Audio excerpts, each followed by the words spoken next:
Hello दोस्तों, finally हमें थामा का ट्रेलर देखने को मिल गया। पहले जब इसका टीजर आया था तब इसका नाम सिर्फ एक एम के साथ था, लेकिन अब मैडॉक ने इसे चेंज करके डबल एम कर दिया है। अब क्यों किया ये तो सिर्फ मैडॉक वाले ही जाने, पर ऑनेस्टली नाम से ज्यादा फर्क पड़ता नहीं है।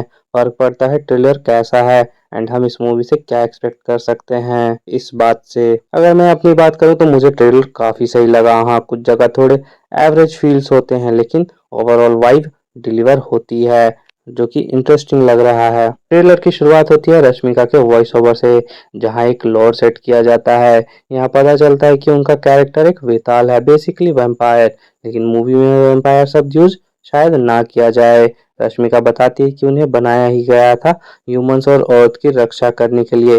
ये सेटअप हमें भेड़िया की याद दिलाती है। वहाँ कृति सेनन का कैरेक्टर जंगल प्रोटेक्ट करती थी, और यहाँ वैम्पायर्स का ओरिजिन भी कुछ कुछ सिमिलर हो लग रहा है, प्रोटेक्टर्स के रूप में।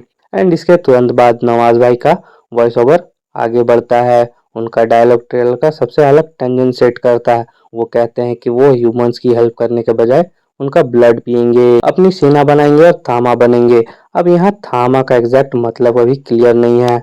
शायद ये वैम्पायर्स के राजा का टाइटल हो, या फिर सबसे पावरफुल वैम्पायर के लिए यूज होता हो, जो कि नवाज जी का कैरेक्टर बनना चाह रहा है। पर मुझे लगता है यहाँ थामा बेसिकली वो होगा जो पूरे वैम्पायर क्लैन को लीड करता हो, एंड वही आगे जाकर आयुष्मान खुराना बनेंगे।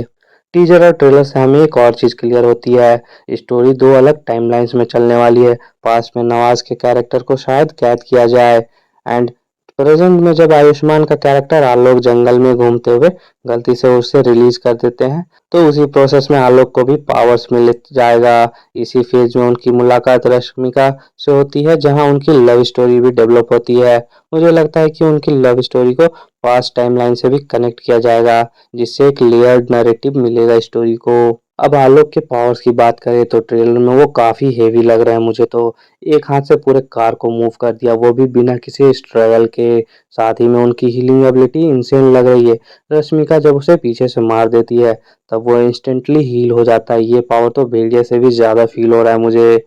बस एक कंसर्न है कि ट्रेलर में उनकी हीलिंग पावर को इतने अच्छे से दिखला दिया गया है, तो मूवी में उसे कहीं नर्फ ना कर दिया जाए। वो चीज मेंटेन होना चाहिए कि जो हमें ट्रेलर में दिखा है उसी टाइप का कुछ हमें मूवी में देखने को मिले। मिसमैच नहीं होना चाहिए बस। एक और डिटेल जो मुझे पसंद आई, जब वैम्पायर्स मूव करते हैं तो उनके बॉडी से एक ऑरा टाइप ग्लो निकलता है। यह विजुअल्स मुझे सही लगा। मतलब फ्रेश तो नहीं कहूँगा, हमने मूवीज में देख रखा है, बट वो चीज़ वो फॉलो कर रहे हैं तो वो मुझे अच्छा लग रहा है कि इस तरह का कुछ इन्होंने यहाँ पे सेट किया। और हाँ, वरुण धवन का कैमियो एज अ भेड़िया, वो पता तो सबको ही था, बट ये एक्सपेक्टेड नहीं था कि आपको ट्रेलर में ही वो रिवील देखने को मिल जाएगा। ये मूवी के लिए एक्सपेक्टेड था। फिर भी एक स्ट्रॉन्ग रीजन तो मिल ही गया ऑडियंस को थिएटर में जाने के लिए।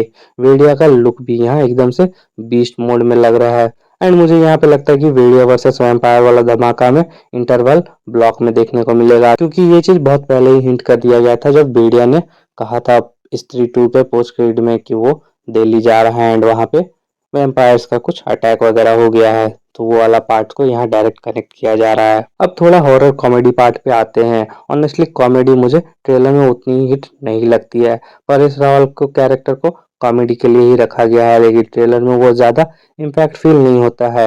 हाँ, एक दो डायलॉग्स चले जाते हैं, जैसे प्रहलाद चावला वो पंचायत वाले, उनका मूवमेंट जब वो कहते हैं कि तो बताओ क्या किया है तुमने पुलिस के लिए, वो थोड़ा सा अनप्रिडिक्टेबल था एंड वो कॉमेडी वाला एक रिलीफ देता है। वहीं हॉरर की बात करें तो वही टिपिकल मैडॉक यूनिवर्स जैसी, कुछ भी बहुत हैवी नहीं।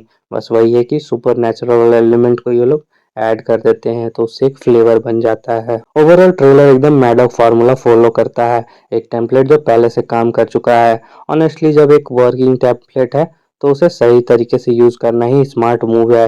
बस एक इंगेजिंग स्टोरी और सॉलिड कैरेक्टर्स चाहिए और ऑडियंस खुश हो जाएंगे। तो मुझे तो ट्रेलर काफी सही लगा। सॉलिड सेटअप है, पावर्स और कैमियो एक्साइट कर रहे हैं। बस अब देखना है कि मूवीज में इन सबको कितना बैलेंस करके डिलीवर किया जाए। तो आप लोग बताओ आपको ट्रेलर कैसा